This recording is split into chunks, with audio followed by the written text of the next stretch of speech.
इतिहास उन्हीं लोगों द्वारा रचा जाता है जिनके पास इतिहास लिखने का समय नहीं होता। भारत के इतिहास में ऐसी अनेक महान विभूतियां रही हैं जिनके बारे में हम बहुत कुछ जानते हैं, लेकिन कुछ ऐसे भी महान योद्धा और शासक हुए हैं जिनका योगदान उतना चर्चित नहीं हो पाया।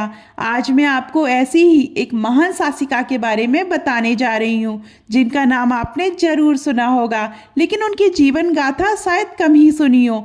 आज हम बात करेंगे मालवा साम्राज्य की महारानी देवी अहिल्याबाई होलकर की।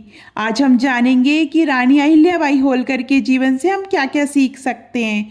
देवी अहिल्याबाई होलकर का जन्म 31 मई 1725 को महाराष्ट्र के अहमदनगर जिले के चौंडी गांव में हुआ था। उनके पिता मानकोजी राव सिंधे उस गांव के पटेल थे।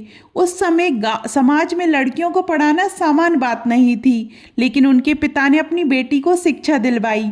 परिवार के संस्कारों का ही परिणाम था कि अहिल्याबाई में बचपन से ही सेवा और करुणा की भावना थी। कहा जाता है कि जब इंदौर के राजा मल्हार राव होलकर चौंडी गांव से गुजर रहे थे तो उन्होंने एक छोटी सी बच्ची को मंदिर के सामने गरीबों को भोजन कराते देखा। वही बच्ची थी अहिल्याबाई। सिर्फ 8 वर्ष की उम्र में अहिल्याबाई का विवाह राजा मल्हार राव होलकर के पुत्र खंडेराव होलकर से तय हुआ। विवाह के बाद अहिल्याबाई इंदौर पहुंची, लेकिन दुर्भाग्यवश 1754 में कुंभेर के युद्ध में उनके पति वीरगति को प्राप्त हुए।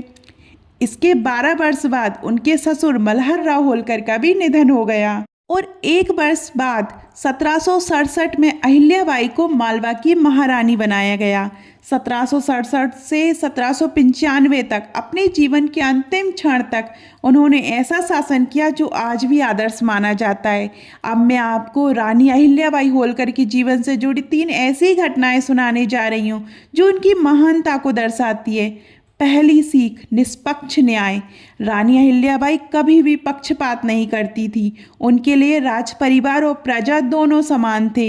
एक प्रसिद्ध घटना इंदौर की, एक बार उनके पुत्र मालोजी राव का रथ बाजार से गुजर रहा था, तभी एक बछड़ा रथ से टकरा गया और उसकी मृत्यु हो गई। कुछ दूरी पर उस बछड़े की माँ गाय खड़ी थी, वह आकर अपने मृत बछड़े के पास बैठ गई। थोड़ी देर बाद रानी अहिल्याबाई का रथ उसी रास्ते से गुजरा। उन्होंने तुरंत समझ लिया कि किसी के कारण बछड़े की मृत्यु हुई है। जांच करने पर पता चला कि यह दुर्घटना उनके अपने पुत्र के रथ से हुई थी। रानी क्रोधित हुई। उन्होंने दरबार बुलाया और बहू से पूछा, यदि किसी माँ के सामने उसके बच्चे की जान ले ली जाए तो दोषी को क्या दंड मिलना चाहिए? बहू ने उत्तर दिया, मृत्युदंड। रानी अहिल्याबाई ने आदेश दिया कि मालोजी राव को रथ के नीचे बांधकर उसी प्रकार दंड दिया जाए, लेकिन कोई भी उस रथ का सारथी बनने को तैयार नहीं था। तब रानी स्वयं रथ पर सवार हुई और अपने पुत्र को दंड देने आगे बढ़ी। तभी वह गाय बार बार रथ के सामने आकर खड़ी होने लगी। मंत्री ने कहा, महारानी, शायद ये गाय भी नहीं चाहती कि किसी माँ का बेटा उसकी आंखों के सामने मरे। तब रानी ने अपने पुत्र को क्षमा कर दिया। कहा जाता है कि उसी घटना के कारण इंदौर के उस बाजार का नाम अड़ा बाजार पड़ा। दूसरी सीख, हर समस्या का समाधान होता है। पति की मृत्यु के बाद अहिल्याबाई सती होना चाहती थी क्योंकि उस समय ये प्रथा प्रचलित थी, लेकिन उनके ससुर ने कहा, तुम्हें राज्य संभालना है। समय बीता, ससुर और फिर पुत्री की भी मृत्यु हो गई। 1767 में जब वे सिंहासन पर बैठी तो आसपास के राजा एक महिला शासक को स्वीकार करने को तैयार नहीं थे। पेशवा सेना लेकर इंदौर की ओर बढ़े। रानी अहिल्याबाई ने अपने सेनापति तुकोजी राव के हाथ एक पत्र भेजा। उस पत्र में लिखा था, यदि आप युद्ध चाहते हैं तो इंदौर के द्वार खुले हैं। मेरी महिला सेना तैयार है, लेकिन सोचिए, यदि आप जीत गए तो इतिहास क्या कहेगा, और यदि हम जीत गए तो इतिहास क्या लिखेगा। ये पत्र तलवार से भी अधिक प्रभावशाली था। पेशवा ने बिना युद्ध किए वापस लौटने का निर्णय लिया। तीसरी सीख, ईश्वर में अटूट आस्था। रानी अहिल्याबाई भगवान शिव की महान भक्त थी।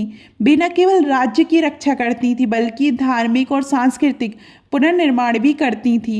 उन्होंने महेश्वर, इंदौर, काशी, गया और सोमनाथ मंदिर का पुनर्निर्माण कराया।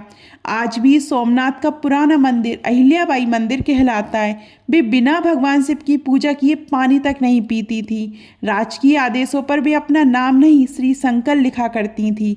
वे कहा करती थी, ये राज्य, ये धन, ये प्रजा सब ईश्वर की देन है। मैं इनकी स्वामिनी नहीं, केवल संरक्षिका हूँ। रानी अहिल्याबाई होलकर इतिहास में एक न्यायप्रिय, दूरदर्शी और महान शासिका के रूप में सदैव याद की जाएंगी। आपको ये वीडियो कैसी लगी कमेंट में ज़रूर बताइएगा। और अभी तक आपने हमारे चैनल परंपरा और प्रतीक्षा को सब्सक्राइब नहीं किया है तो सब्सक्राइब कीजिएगा। धन्यवाद।